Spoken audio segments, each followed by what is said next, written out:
Hi everybody, I'm Corey, the Dungeon Master for Opportunity Roll. I just want to say thank you for coming back to episode 49. We hope you enjoy.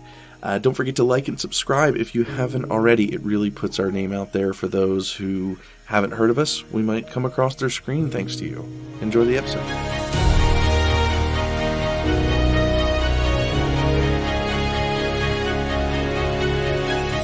Hi everybody, I'm Corey, I'm the Dungeon Master. I'm here with Group 1. With us today is a new member. His name is Jasper. He'll be joining us. So let's go ahead and we'll start down the line. Let's start with Winter. Hi, my name is Winter, and I play Charity, the Tiefling Cleric. And Jasper? Hi, my name is Jasper, and I'll be playing Willem, and I'll be playing your warlock, Willem. I'm gonna keep something a secret. All right. Red? I am Red or Etta, and I play Maggie McCallan, and she is your human bard of glamour. Wow, that was awkward. Rodeo.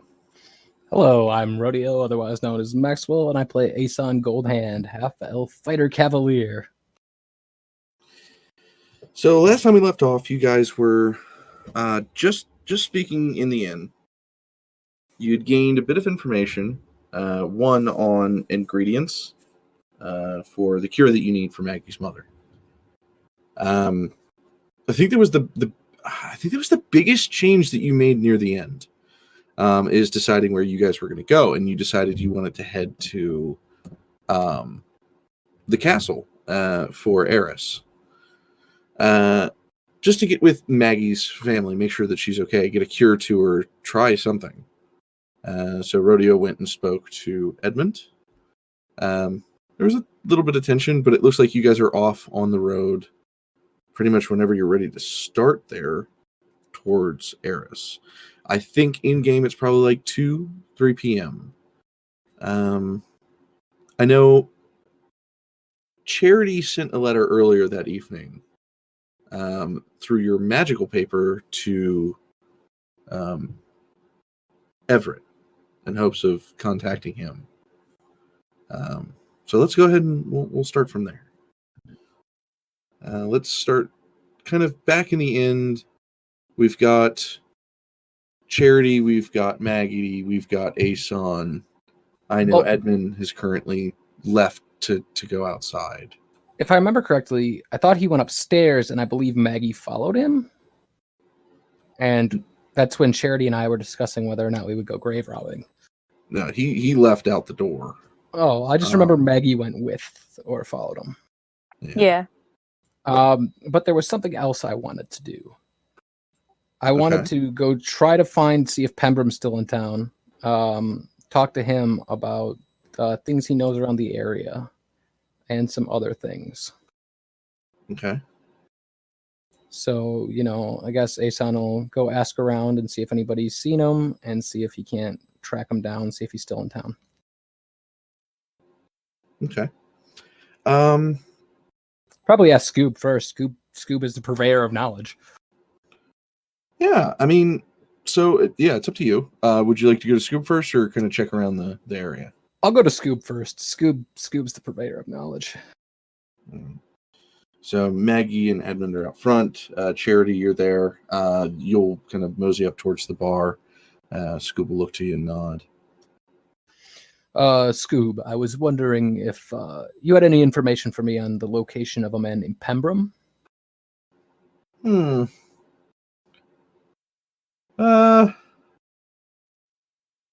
No, sorry. Because I know he was in town. I just don't know if he left after the event. Yeah, he didn't stay in my inn, unfortunately. So I know he was in town about a day ago. I'm not sure after that. All right. Well, I'll have to just, I guess, go ask around, see if I can catch a lead on it. If you hear anything, let me know. Yeah, will do. Sorry I couldn't help you this time. He's almost shrugging and smiling. Can't expect you to know everything.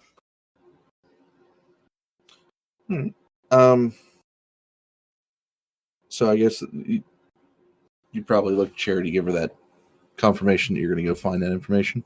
Yeah, I'll look to Charity and say, Charity, I need to go find Pembrum. I have urgent matters to discuss with him.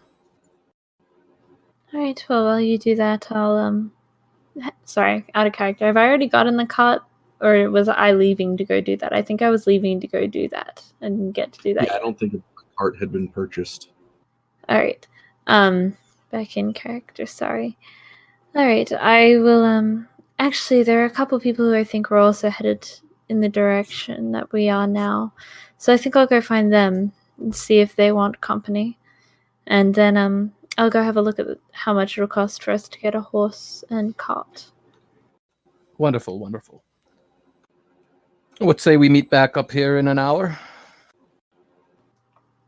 That sounds like it'll work quite well. If you run into Maggie or Edmund, tell them the plan, and I will do the same. Aeson will give like a slight nod bow to Charity before he heads out the door. Okay. I wouldn't say that they got too far. Edmund's just kind of out front. I'm not sure what Maggie followed for. Just to just to comfort him. I don't know.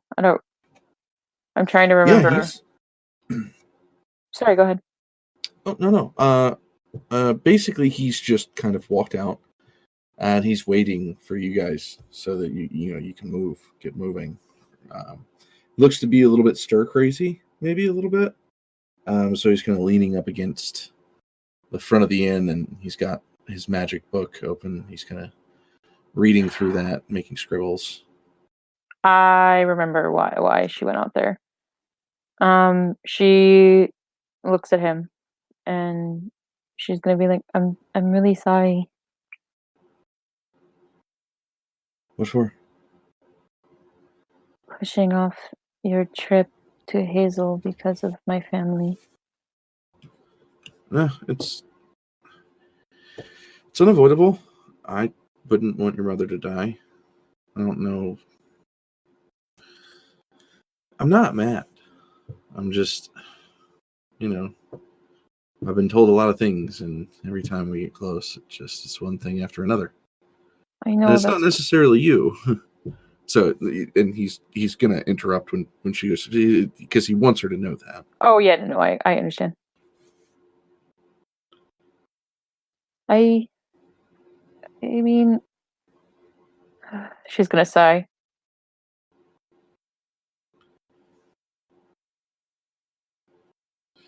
I don't want anybody to get hurt, but I do want to get there at some point. And then, yeah. I want to get there. So let's get this cure and put it together and do something, I guess. She'll nod and she'll just kind of look uncomfortable, but she still feels bad, but she appreciates what he said. You know what I mean? Yeah. Yeah, he's definitely like one of those kids trying to make the best of a bad situation. And it's not necessarily your fault. I'm doing it again, sorry. Anyway, continuing on. Rodeo, you'll walk out probably the tail end of that.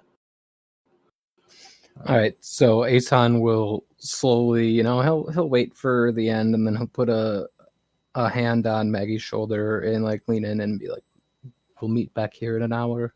I have to go find Pembrum. I have some urgent business to settle with him." She's gonna quickly turn around. I'm going with you. As you wish. You're not doing this duel alone. She's gonna put her hands on her hips. That's the point of a duel. If it happens, is duel is one. I'm not saying I'm going to fight with you. I'm just saying that I'm going to be with you when it happens. Yes, I don't think he has any interest in the duel anymore. Not the High King is back, but I could be wrong. Either way, I need to talk to him about a few different things. He's a well-traveled man, and yes, And you can tell Aeson's a little bit like he's like lost in thought a bit. He's like looking kind of out. He seems determined. All right, give me give me a quick investigation check. Do it with advantage. Pimbram kind of sticks out. It's kind of hard not to notice a man like that. All right, let's see. Investigation. Can I do perception? That would be you could. I would say you could, but you might not gain as much. I mean, if I do investigation, I'm working with a -1 modifier versus a +4 for perception. So basically, perception is going to be what you can see in the area. If Pimbram is not in the area, you won't really have gathered any information. You'll just have kind of looked around the place. With investigation, you'll have looked through, asked a few questions to people, maybe gathered some information. Somebody may have kind of pointed you off in this direction. Oh, have you seen so-and-so? Maybe he's over here. Kind of gathering information, investigating the area, and trying to find out where he's at. So there's kind of a slight difference. All right, so I rolled investigation and I rolled an 18. Okay, 18 is good. You will notice that he's not in town. There are 3 inns, one of which is down right now to be repaired. So, of course, the smartest thing to do through your investigation, you went to the other inn. You asked them if he had been there, and you will find out that he did spend the night, but he left early this morning. They can't assume that he's gone too far. They tell you to maybe check the front gates, or, he's probably got to be within a mile of the front gates. Okay, I'll ask around to also see if anybody saw what way he was leaving. Okay. With an 18, let's see. I don't which think gates to go to, basically. Yeah. They said he was talking about traveling north. Something about going up towards Draftmore. Being that he had seen somebody leave in that general direction during the commotion. At least that's what they overheard. But that was all the information that they had. All right, I'll head that way. And Okay. of course, I will thank them and give a nice bow, but then I will head that way. Sure. Of course, they'll bow back to you, being the son of the prince. Son of the king. I'm not son of the prince. Son of the king, not son of the prince. But kind of rushing through town, you're going to get to the gates. You're going to peer out. You're going to see kind of like the darker fields over here. Things are a little bit warmer as this is kind of moving northward. You get the heat from the desert coming in. But you'll see, maybe not too far away, 20 minutes at most, gentleman, kind of clad armor, walking his way down a dirt road. Well, what I'll do then is I'll turn to Maggie, and I'll say, Maggie, I need to go catch him, but I think that will make me a little bit late for our meeting back at the inn, so if you wouldn't mind letting everyone know. I'll be fine, I promise. Maggie's just going to give him like a look, and then she's just going to be like, fine. And she'll turn on her heels and walk. All right, Aeson will start, booking it. Double time. Okay. Trying to catch up. Okay. Would you like call out to him or wave, or are you just trying to hopes of catching up to him when you get there? Oh, I'll call out to him and wave once I get, once I feel like I'm within earshot. Okay, and outside of the town a little bit, so I'm not making a commotion, All right. So yeah, he'd stop, especially once he heard anybody calling out, and he'd turn around. Of course, he'd have on his pretty standard, very shiny and well-kept armor. Underneath he's got his nice blue pants and a very elaborate blue shirt, kind of tucked away just underneath the armor. Pretty much insignificant enough that you're probably not really going to notice too much detail on that. Hey, me too now. Yeah, he'll wait for you and kind of stop. Yes. I'd like to thank you for all of your help helping to evacuate the citizens during the event. It was very, very helpful. Well, there's what needed to be done, I guess. Aeson will nod. Truly a man of the people. I wanted to ask you a couple of questions. I might have some answers. I find myself in need of the heart of a dragon. Might you know where I can find one nearby? The heart of a dragon? Mm-hmm. Seems fairly difficult. There was, and he kind of turns and looks around the area. And he kind of points over to the ridge here, these mountain-esque areas over here near the Brickle Woods.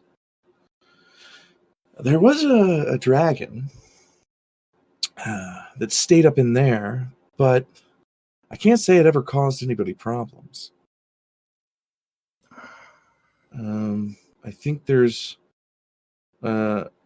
rumors of one in Barrier's Peak, and that's down south, but it could have been something that was passing on, so I can't say for sure. But, I mean, if you don't need it living, I think the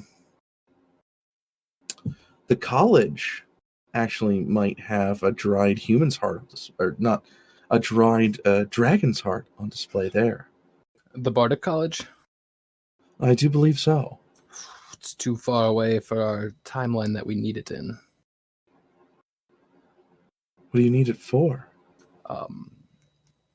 Maggie's mother has been poisoned by the Priscilla's flower. And there are no cures left. And we figured out the way to make one. We have one piece of 3. The other pieces that we need are human's blood of a 4,000-year-old human and a dragon's heart. Okay. Which I have no idea how to get either of those, but I'm trying. Is it? You said how old? 4,000. That's not easy. I wouldn't think it would be. I mean, I'm honestly, I'm not sure how to help. I can tell you what, if I get any information, I'll send it your way. That would be most appreciative.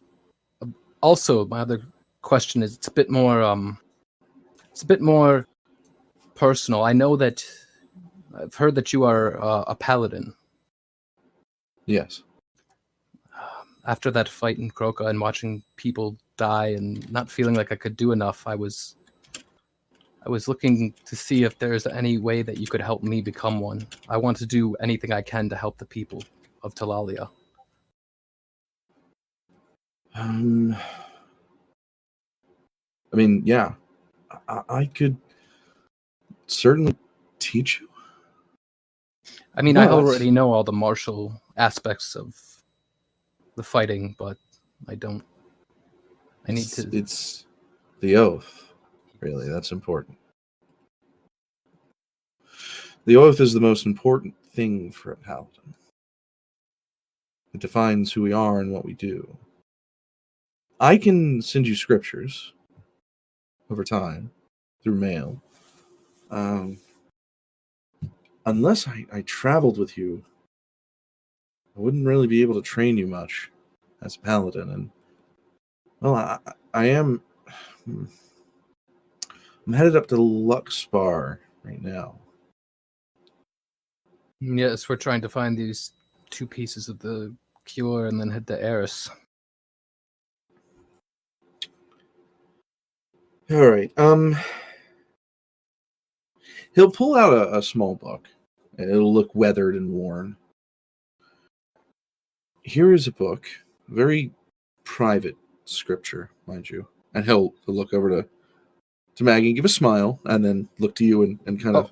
Maggie's not here. Maggie went back to the bar to let Oh, everybody okay. know I Yeah. might be late. My bad. I thought she followed you. But no, he'll hand you the book. This scripture might kind of give you an understanding of what our oaths are. When you need a witness, as the book will explain, and he'll tap the cover. Send a message, and even if I can't, I'm sure I can make sure one of the paladins within my faith can help you, or my oath. Aeson will bow deeply to him.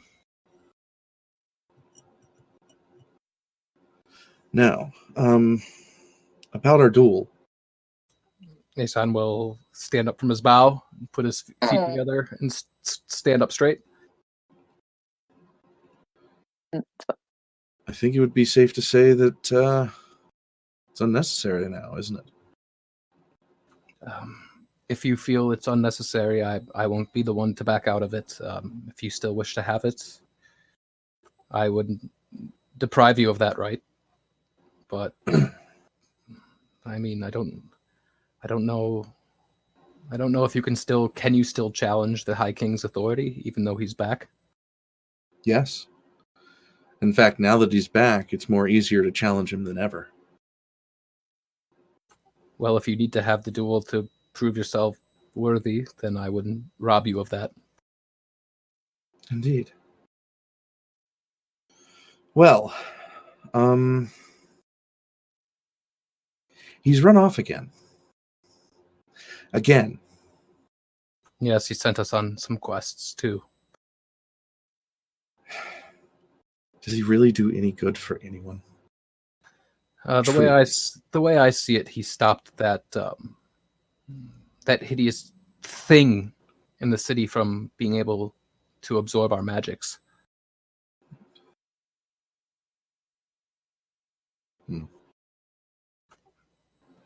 And that was helpful because without it, it was just us stabbing at it, and who knows how that would have gone. But he's been gone for 5 years. And in that time, look at where we're at. Aeson will nod. He doesn't disagree with Pembroke on this. Yeah. Brother wars everywhere, and monsters roaming, and evil coming down from its airs. Have you heard what happened in Truma? No, what's happened in Truma? A werewolf slaughtered the entire royal family, except for the daughter. Then I must go there first. I have sent a letter to the youngest, or to the daughter, and said, if there's anything I can do, please let us know. You can let her know that I told you of what had happened. If they need any help, you can send for me as well, and I'll see how quickly I can get there. Fair enough. I'll head north to Draftmore. I'll charter a boat and head south. Probably wind up in Salute. Give me, and he's going to pull out a quill real quick, kind of frantically out of this like little bag that he's got with a little piece of parchment. He's kind of dip it in very, very frantically in some ink. What are these other ingredients that you need? You can share as much or as little as you want, but if I find them, I'll send them. Heart of a dragon and Yes. blood of a 4,000-year-old human. Right. We Is there already anything have else? the Priscilla's flower. So that's all that we know so far. Apparently it's very, very rare and hard to find the cure for this.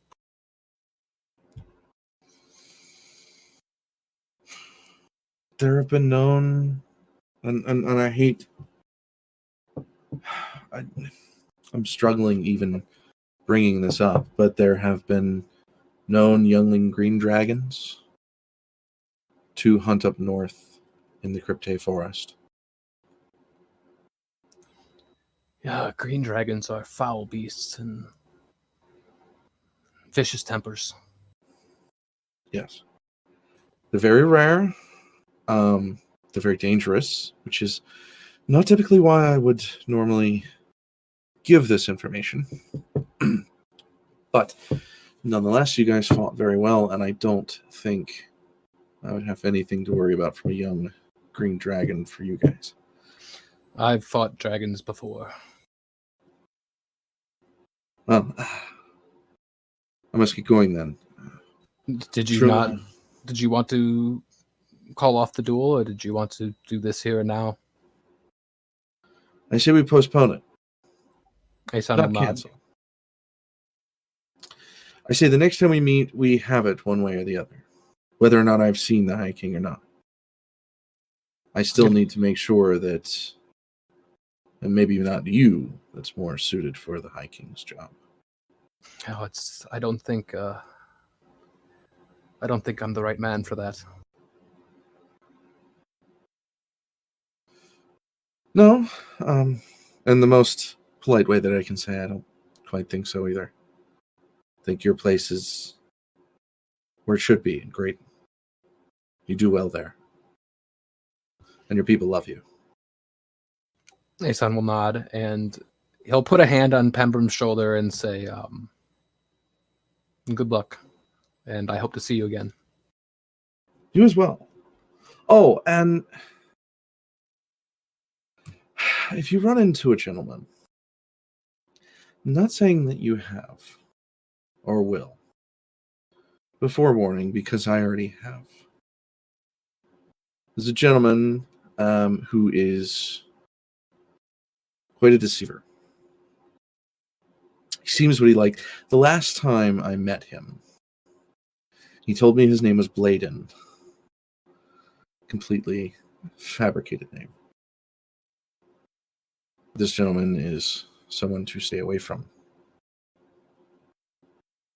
Does he belong in shackles Prison. and shackles? He belongs in prison. Yes. So if I see him, I shall do my best to take him into custody. Yes.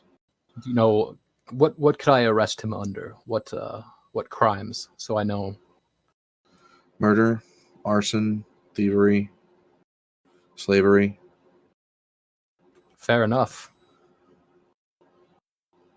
If I run across him, I shall bring him back in chains. Right. Oh, pause real quick. You sent me a quick question. Yes, I did. The sword and the shield, are you talking about the bundle from group 2? I'm talking about the super heavy sword and the super heavy shield that, like, when you whip them together, they turn into like nothing. Yeah. Like weight wise. Yeah. So he'll I'll kind of turn to you before getting ready to leave. He's quickly packing up his book, his quill, and his ink. Oh, your friends earlier. Yes. They left with me a parchment. Well, not really parchment, a package. If you head to Dan, I left it with him. I was kind of in a hurry to get moving, and I was sure that Dan would be able to take care of it. But he has a package with 2 items for you. Aeson will nod and say, "Thank you, my friend, and let me say I hope to see your journeys bring you what you need, and I wouldn't mind seeing you as the High King." Thank you. I hope your journey does as well. To be honest, I don't do it for the fame. It's not a glorious thing. No High King should do it for the fame. At least you understand that. And he'll give you a handshake and give a turn. All right, Aeson will return the handshake, and then he'll double time back to town because he doesn't want to be too late to meet back at the bar with everyone. Okay. So let's say Maggie would probably arrive at the bar a little bit early. At this point, Edmund would have come back in. Charity, what would you like to do? Is there anything you'd like to do at that time? Yeah, Charity was headed to go find the family that she was helping pull the rubble apart, because they were headed in the direction that we're now headed, to see if they wanted a traveling company. And then she wanted to go find a horse and cart. Go see how much that would cost. Give me a quick investigation check, please.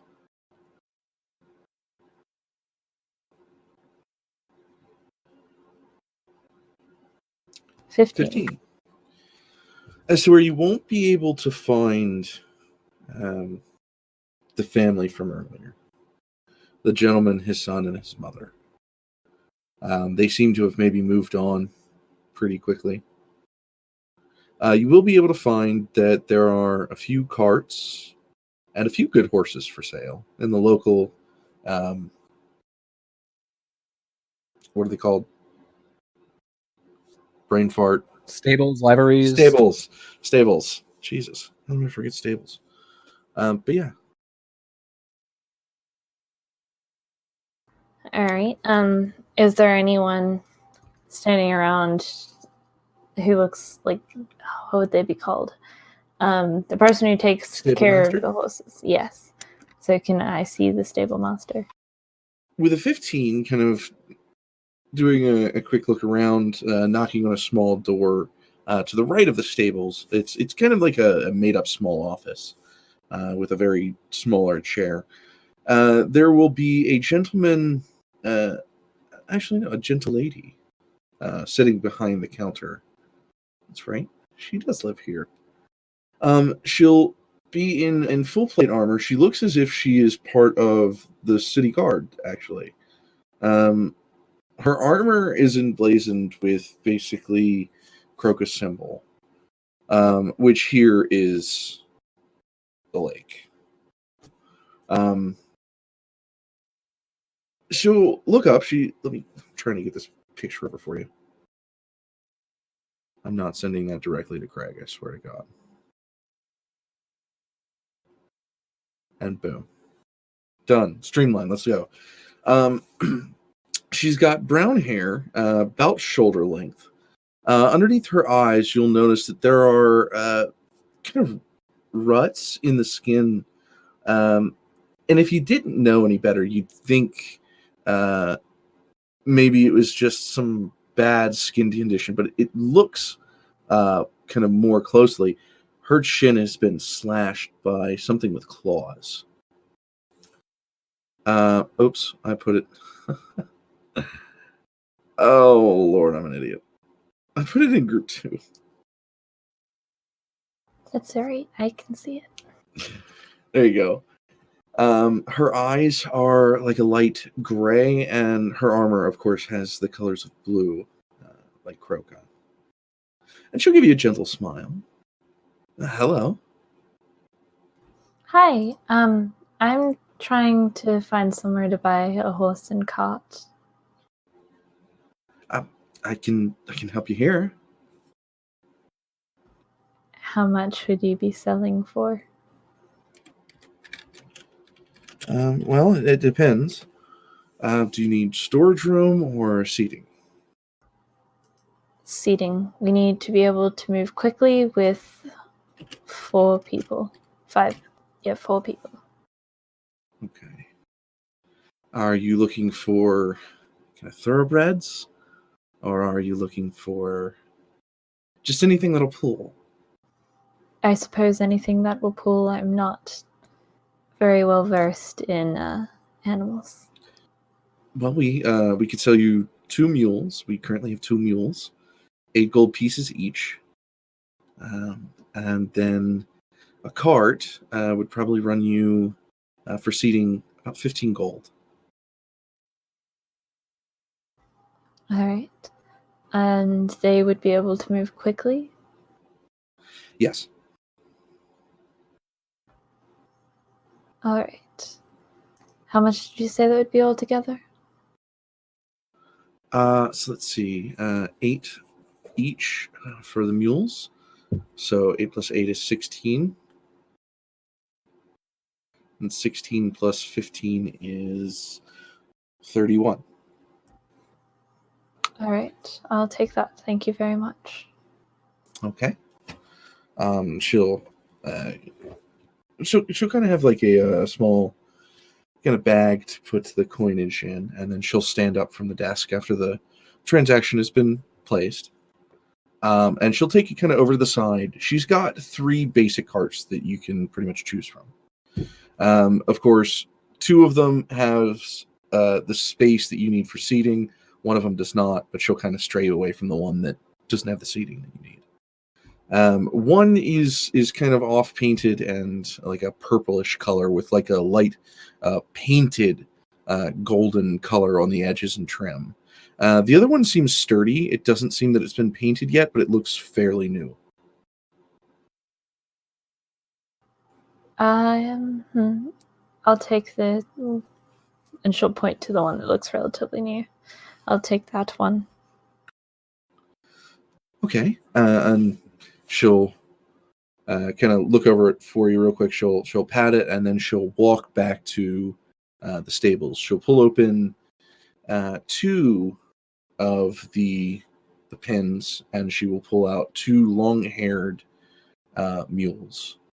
They're pretty sturdy. They're pretty well built. Mules are pretty thick creatures.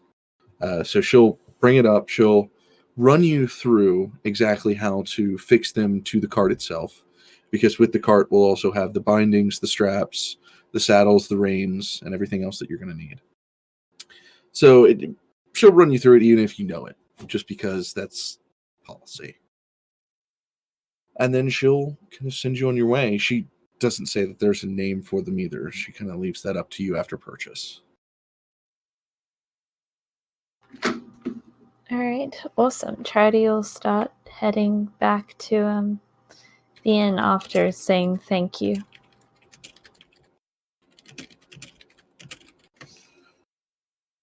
All right. So, I'd say probably not too long after, it looks like we're all kind of meeting up back at the inn again. One way or the other. Maggie arrives a little bit early. I'd say there's not much going in the inn. Besides Edmund reading. Because I believe you guys are in a different inn from Group 2. As far as I know, we are. Yeah. Just for me. So Aeson was doing some thinking on his way back, racking his brain, and he's going to see Charity, and he's going to like pull her aside for a second and say, Charity, I just wanted to go over with you a couple of things that I have thought of. Yes. Well, I heard from Pembroke there might be a dragon in Barrier's Peak, which is on our way. But I had another idea. I have made a friend who is a dragon along the way. And I figure if I could use one of your papers, I could write him a letter and see if he has a rival dragon that has been giving him trouble, and perhaps convince him to kill it and bring us its heart. Hire somebody for murder. I'm sorry. It just sounded like you wanted to hire somebody to murder. I mean, the dragon's going to kill its rival anyway, so, why not bring me the heart?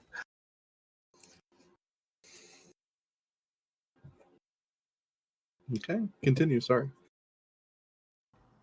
We could definitely try that. The letter takes as long as it would take to walk on foot, so it might take a while.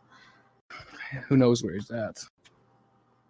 Yes, but we could do that, and we could head to attempt to kill the other dragon. Perhaps on the journey there, a letter will return back from your friend. The other thing I heard was that there are young green dragons that hunt up in the Crypte forest. I did a little bit of figuring in my head. If we use a cart, we could stop at Hazel, do Edmund's thing, go to the Crypte, kill a dragon, and head to Eris, but it would take us almost 2 weeks to do all of that travel. Which, who knows if that's the right amount of time. The Barrier's Peak Dragon, it's not even a certainty that it's there. Yes.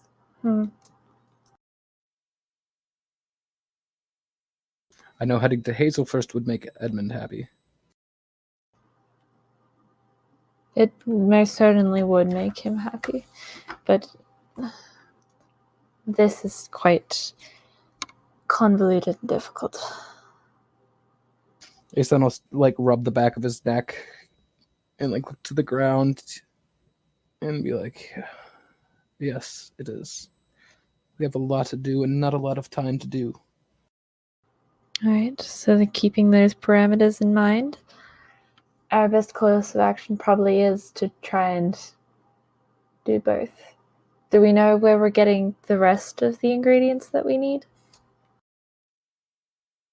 I shared with you the message, right? About Father Fox and Mother Kit.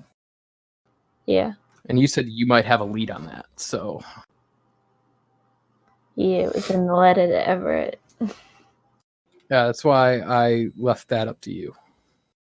No clue on where we would find the other one. Perhaps the people in Eris would know. Mother Kid and Father Fox are always... they're myths. We don't know if they're real. But we did have an ally of sorts that we were originally taking to find them, to fix an issue that he was dealing with. So perhaps the letter that I sent to him will come back with some information about where they are, or perhaps we should just start heading that way because it's either Noveska or... actually, I don't know what the name is. Or the Bulba Forest. Both of which are severely out of our way. Pemberum said he would keep a lookout and try to send us anything if he found any of the ingredients. If I may borrow one of your papers, I would like to write a letter to my dragon friend. Can you say that again? Sorry. If you wouldn't mind, I would love to borrow one of your pieces of paper so I could write a letter to my dragon friend. Oh, yes, of course. And she'll pull it out and hand one paper over to you. All right, Aeson will get a quill out, sit down, and in Draconic will write whatever his name was, like, and he'll be like, if you know of any dragons that are causing problems for nearby cities around, and you could let me know, it would be much appreciated. Or if you could bring me their heart, I would owe you a favor. And then sign it, Aeson, and it'll tell him you can find me on the way to Eris from Kroko. Okay. And he'll fold it up like, I don't know, little paper airplane. Yeah, so you'll fold it up, give it a nice little, and then it'll take off. Remember, that's also in Draconic, so if it gets intercepted, it's less likely for people to know what it says. Probably. All right, let's say we get in our cart and start heading towards Barrier Peak. Let's go. Oh, leaving town. Oh, wait, first I'm going to stop and see Dan. Grab my stuff. Okay. So Dan will be... You'll catch Dan at the edge. So you'll roll up. Everybody, you'll at least step out of the cart. I don't know if anybody else wants to follow. Knock on Dan's door. He'll come to the door. He's speaking as well with this very thin and formally dressed elf gentleman. They're just kind of going through, and you kind of catch the end of this because you know courts and other things like that. They're going through the basics of running the kingdom. And it looks like he's just kind of getting a rundown, probably from one of your father's assistants, on just kind of a refresher on what's kind of expected as a king, and then you can guess what's next. But he'll look to you and just, yes. Hello, Dan. I hate to trouble you, but Pembroke said he left something with you for me. Yeah, and he'll kind of come around just inside the door, and he'll heave up this kind of heavier package. You can hear some clinks inside, kind of metallic in some way, and he'll hand it over to you. And he kind of gives you as nice of a smile as he can before he closes the door. He's not trying to be rude, but this gentleman has not stopped talking since you have knocked. So all this information is kind of passing him by. So he's kind of like in a rush. Understandable. Aeson will, he'll smile and he'll take it back. And as he's walking back to the cart, he'll say, "Oh, I'm going to miss that fried chicken." And then when he gets back in the cart, I guess he'll open it up and see what it is. So the unfolding the kind of wrapping that this thing is in, you'll notice that this thing is a bit on the different side. Well, these things are a bit on the different side. Inside is a sword and a shield, of course, and they feel incredibly heavy. Aeson will click in his head and he'll be like, "Charity, before we finally leave, I have this," and he'll reach into his backpack and pull out his old set of chainmail and say, "Do you know anybody who could use this or find a good home for it? I know you're a cleric and maybe you have people that you could give this to." Well, I will most certainly take that from you. Would you can don this? I can, and sir, I can indeed. I have not met too many clerics that can don the heavy armor. Great skill, great patience. Aeson will nod and smile. Well, then it appears you'll be in the front lines with me then. Half the time.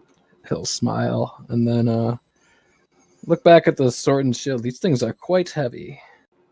I believe that they get lighter if you hold them properly. All right, Aeson will give it a go. He'll try to hold it properly. Yeah, I mean, it's hefty. You'll struggle to get the shield up in place and kind of hold the sword upright. As you kind of hit a pose, you feel that it's a little bit lighter, but sitting in the cart, you feel like it's probably something best to kind of test in a fighting stance when you get out. But you can definitely feel that there is a lightness to it once they're both kind of working with each other. So while you're adding that in, as you guys move onward, again, kind of moving the cart through Croca, you guys are heading south, correct? Towards Barrier Peak? So heading south, let's see, it's about 2 p.m., so you guys might get about 14 miles until it starts getting dark. As you guys travel, if I could have somebody roll me a 1d100, please. Let Willem do it. Willem. All right. I got an 8. Got an 8. All right, so here's what's going to happen. Come on, random encounter with a dragon. You guys are traveling down the road. You kind of hear rustling, the cracking of grass and twigs. Coming out of kind of the forested area, just not too far from you guys, is going to be... Well, give us a quick description of Willem, please. So Willem is your average, well, really just your average 18-year-old boy. He looks like a human for all intents and purposes. If he's maybe a little on the larger side, but not a lot. Other than that, he'll be wearing regular common clothes that you'd find anywhere else. Nothing really that special to him. So, Willem, you have been kind of heading your way towards Croca, and you're due to get there hopefully by sundown. But unfortunately for you, while you were in the forest, you garnered a little of unnecessary attention from the wildlife, and kind of running after you at this current moment is a creature. And you're going to have a few minutes to kind of get to the group before this creature is even going to appear. Now you'll have seen flicks of fur. You won't really. I mean, you can kind of narrow it down. It's large, but you don't know exactly what creature is following you. It's definitely angry, though. You've heard it. Oh dear. So I'd catch up to them or something, or would I be running? Yeah. So you're here. Let me get you. So here's your card. Oh. But yeah, so you're running out of this forested area. These people are on the cart. They've got 2 mules kind of packed up to it. They're definitely in danger's way. This creature's coming through, and it's looking for food one way or the other. Okay, knowing that, Willem's gonna run towards their cart and stand in front of their mules and like try and stop them from moving. To kind of give them the heads up, like, hey, stop! Like, there's this massive thing following me, and I don't know what it is, but it's huge. Aeson will step out of the cart, and for you, Willem, Aeson's he's a very big man, and right now he's in full plate mail. There's something following you, you said? Something bigger than you, probably. There's a lot of things bigger than me, but do you know what it is? I have no idea, just that it has fur and it's big. And we gotta get out of its way, or else it's gonna eat us or something. You will hear kind of ruffling kind of through the actual trees itself. Interesting. See, it's the big thing. It's stomping on the trees. Aeson will ready his sword and shield and motion for them to get behind him. And he'll interpose himself between the thing and the donkeys as well. Can Maggie cast fairy fire in that direction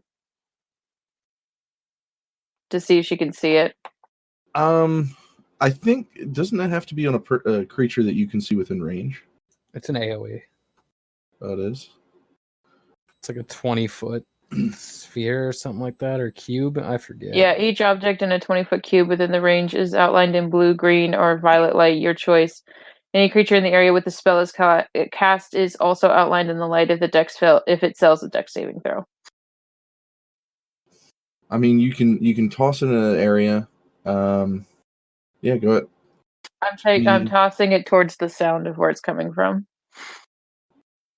Yeah, okay. Yeah, you can toss it out there. What exactly does it do? So it causes light to shed around the creature. What advantage does it give you? Any attack roll against an effective creature or object has advantage if the attacker can see it, and the affected creature or object can't benefit from being invisible. It has to make a dex save, right? Yep. If it hits it. All right, well, it will hit it. I guess it's just going to make it a little bit more terrifying if it succeeds. That's a 3. So yeah, you'll kind of outline this creature, and you'll notice that the outline kind of goes a ways up, and then eventually, kind of pushing the trees aside, is this large giant troll. Oh my! And around his legs are padded bear pelts. It definitely looks familiar, I will say this. But for you, Willem, this creature is far more larger than you probably would have thought. I'm guessing he thought it was the size of the bear pelts. Probably, yeah. Oh no, that's bigger. Oh dear. Oh, what have you gotten yourself into, boy? I don't know. I was Maggie's just walking through the woods and it followed me, and I don't know where it came from. Just get behind me. Everything will be okay. So I can still help. Yes, but you should still get behind me. Okay.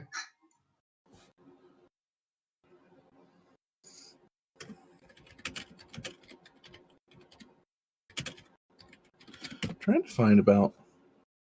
Oh yeah. So he's probably at least 12 feet tall, minimum. Is he considered a humanoid? Yeah, but he's large size, not. I think. Let me check his thing. No, Okay, just wanted to make sure. he's in a different class. Okay. So he'll kind of push through, kind of getting you guys not really by surprise. So we're kind of at this point we're either run or fight. So what do you guys want to do? Let's fight it. I don't think we can outrun it with mules. Okay. Gotta protect the donkeys. Yeah, I would rather not try to outrun something. Just no. All right. Let's see here. That's a 13. That was better significantly than last time.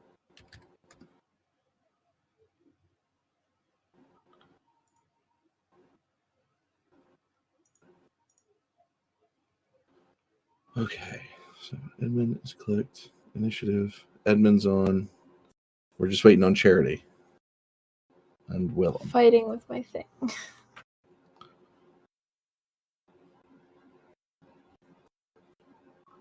I think my initiative rolled, but it might have only gone to someone else. Let me see. No, you get a 20. It's okay. I'll put you in. A key thing to do when rolling initiative is make sure that you click your token, which will automatically throw you into the turn order. All right, I think that's everybody. Right. I keep forgetting to do that. All right, so let's go down the line here at what everybody got. Willem got a 20 unmodded. Or no, you did that with a mod. You got +1, so you roll a 19. So Charity got a 16. Edmund got a 14. The monster got a 13. Maggie got a 9. And Aeson got a 5. So let's go ahead and start the round with Willem.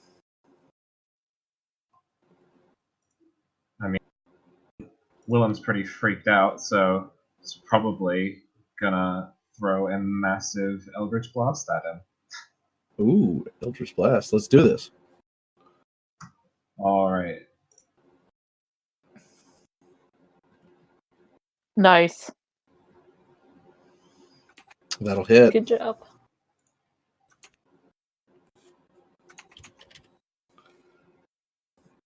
All right, so so Eldritch Blast, what is that? It's basically like lightning kind of.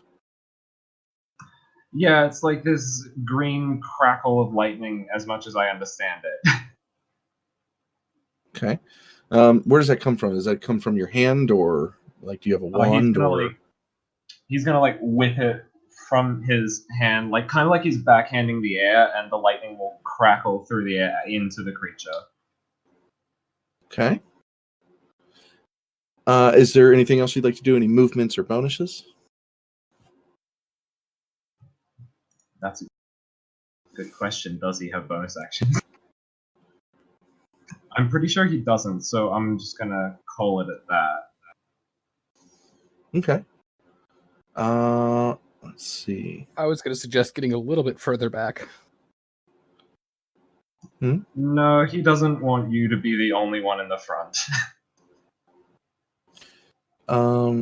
Let's go with Charity. Charity, your turn. We're going to cast Hold Person on it. Hold person. Let's see.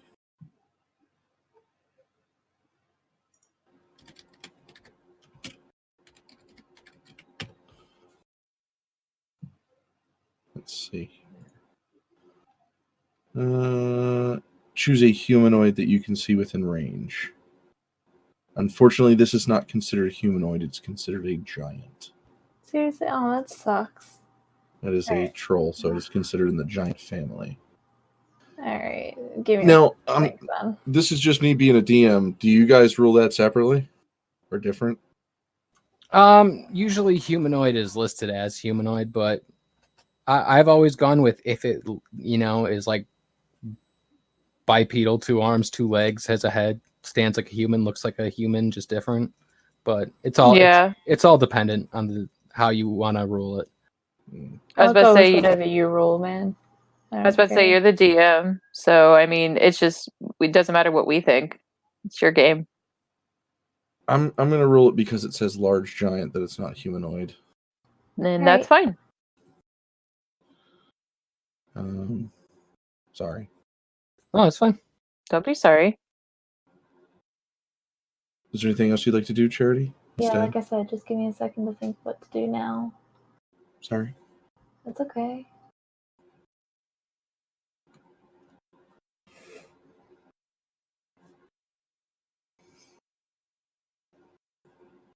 Alright, we're gonna cast spiritual weapon. Ooh, nice one. Alright, so spiritual weapon. Basically, you summon it. Let me get you a little token for it. Yep, and it's 25 hit it. Yeah, 25 will 25 will definitely hit. So it's 5 more damage. And isn't spirit? Oh, never mind. I'm confused. Never mind. Shut up, Etta. There you go. There you go. You should be able to control that now. All right, so 25 will hit, and 25 will do 5 force damage. All right, Edmund's turn. Edmund was kind of laying back and reading his book. So he's prone right now, so he's going to use half of his movement to stand, for one. So he's just kind of peering over the side of the cart as this guy runs out of the freaking woods and starts screaming. So he's going to cast just a standard firebolt because fire burn. And that's a natural 20. Jeez. Yikes. And that's 19 fire damage. Ooh. Holy crap. So he just Hell kind of yeah. whips that wand around and casts firebolt. You see this molt of fire just fly right past. And splat against the creature. Yeah. So that'll end his turn. Definitely. That'll make it the troll's turn. So let's see what the troll wants to do.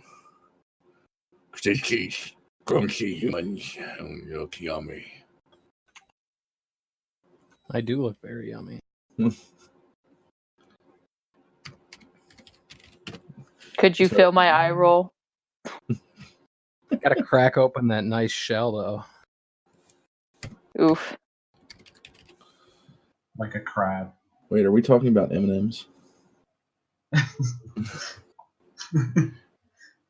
Or Alright, all just so- massive M&Ms. So it can move 30 feet. So it's going to move 5, 10. And you are his original target. And you look very scrumptious. Oh no. Mm-hmm.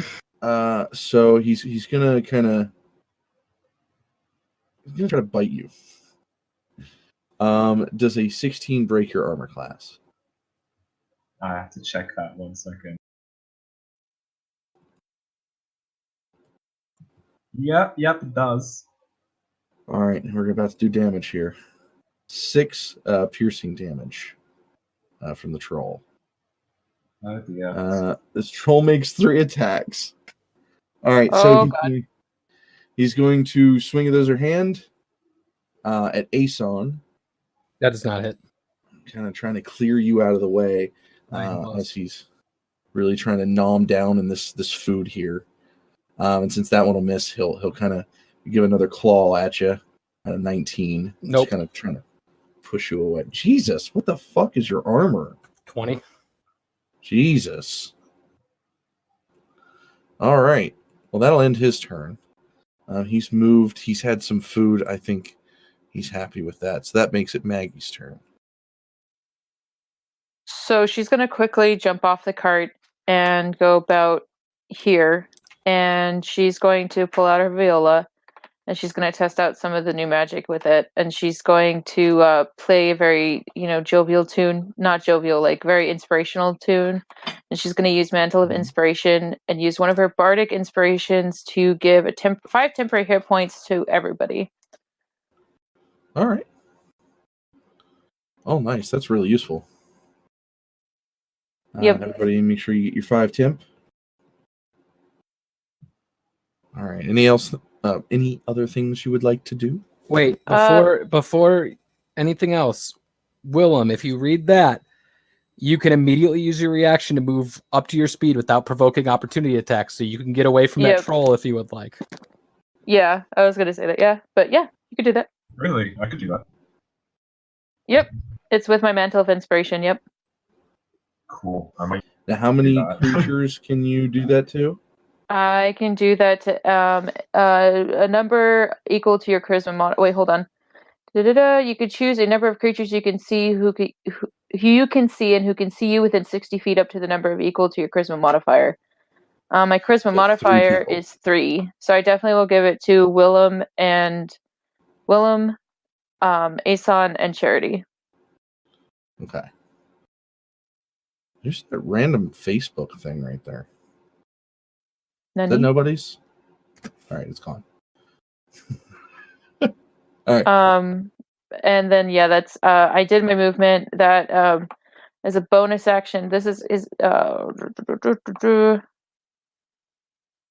think this is a bonus action. Actually, can I? As a bonus action, you expend one of your. Yeah, so it's a bonus action. So if you wish, you can move. If you don't, you can stay.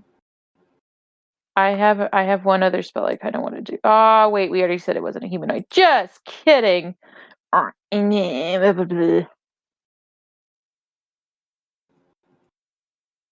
Sorry.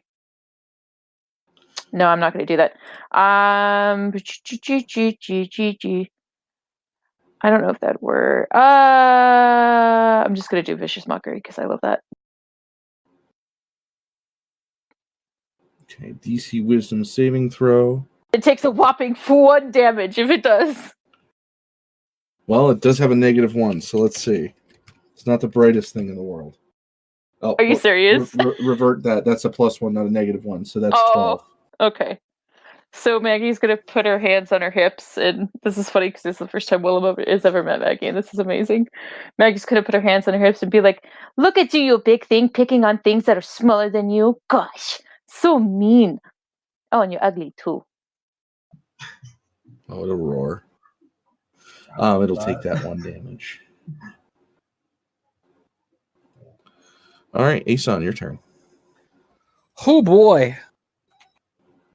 Well, first thing I'll do, since Willem is standing right there with me still.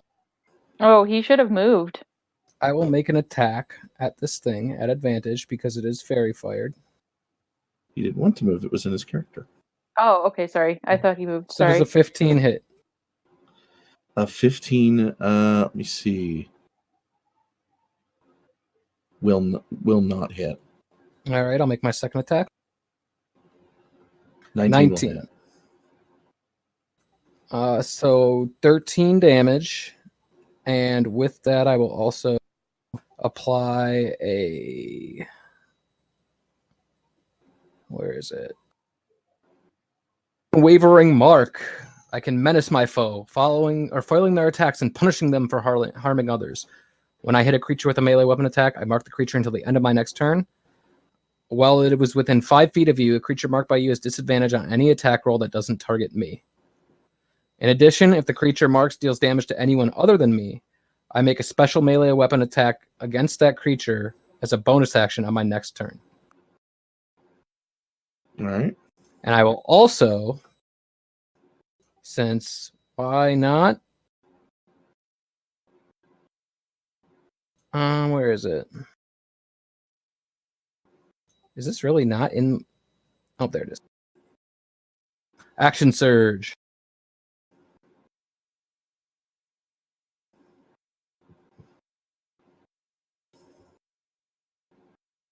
So both of those, Why do you get 2 attacks with action surge? because when you take the attack action with extra attack, you get 2 attacks. It's just whenever you make Jesus the Christ. attack action. So that's for another 20. So you're telling me you get average 4 attack? Oh, action surge only is so often. All right, never mind. Only once per or short rest. So how much damage is that? All in all, I did, let's see, 13 the first one, 23, 25, 27, 36 points of damage. All right. Is there anything else you'd like to do?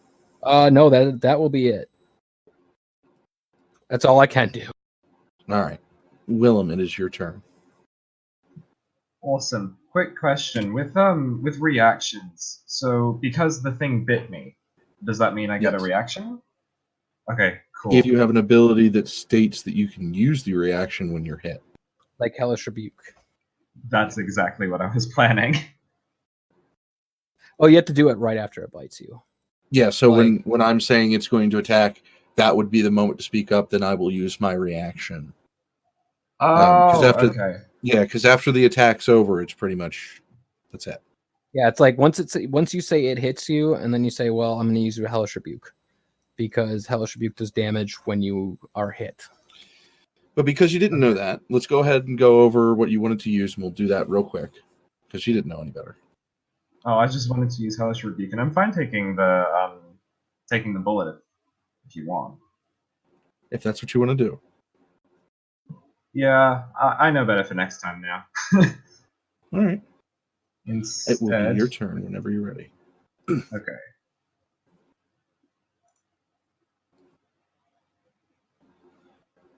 He's going to cast Hex on it. All right. Okay, so did I do that right? How does that work? I think I did that right. You place a curse on a creature that you can see within range until the spell ends. You deal 1d6 of necrotic damage, and it has a disadvantage on one of its ability checks, right? Yes. So, can I give it a disadvantage on strength? Yeah, I mean, I don't see why not. It's let's see. Target deals an extra 1d6 necrotic. When you hit it, choose one ability, you can cast the spell. Yeah, so pretty much you can make it strength if you wish. Awesome. It's going to be disadvantaged on strength now. I curse it. Okay, and this lasts for up to 1 hour. Will that be the end of your turn? No, that is my bonus action. So now I'm going to use my Eldritch Invocation of Armor of Shadows.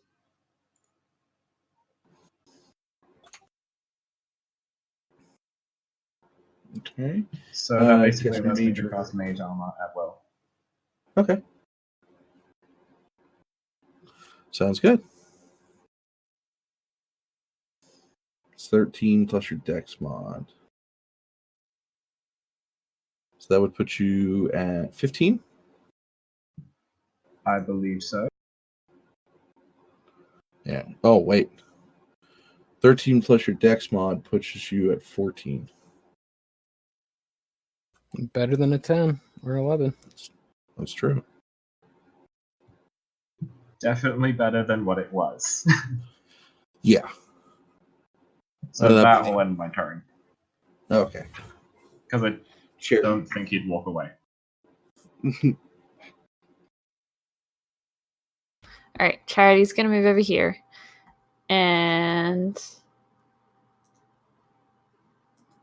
if I cast a spell, am I still gonna be able to use my bonus action to? Yeah, I should still be able to use my bonus action to attack him with my spirit weapon, right? Well, yeah, as long as whatever you do doesn't use your bonus action, because you have action, bonus action, movement, and reaction every turn.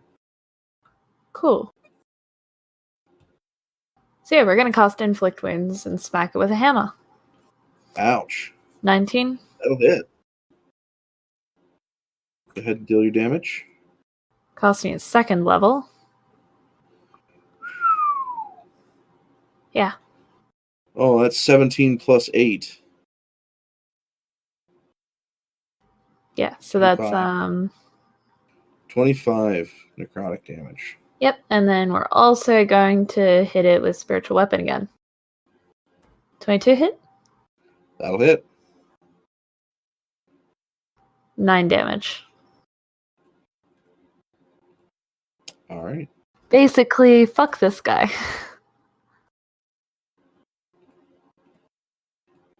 All right. That's nice damage. So you kind of hit them with that inflict wounds, kind of wheel that mace around, smack them with it. That nasty kind of erosion to the skin and area that you normally see. You got mage armor kind of going on right now. It's like magical kind of glimmer over the body. You've got Maggie playing her music, giving inspiration. Just a glorious kind of thing right now. However, I think with our time constraints, and with as late as it is, I think we will have to continue this battle next time. Sorry, friend.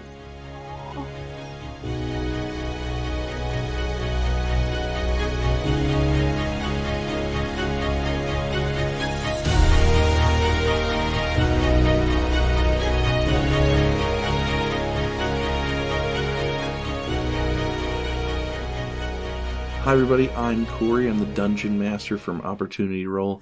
I just want to say, if you haven't already, please subscribe to iTunes, Podbean, or Google Play for us. It really helps us out, and it really puts us out there for those who haven't seen us. If you have any questions, don't forget to email us to opportunityroll.podcast@gmail.com. And if you want to come and check out some more of our stuff, I know we have a YouTube. We're planning on putting a few more things together. Until then, guys, thanks for listening so much, and remember to keep your opportunities open.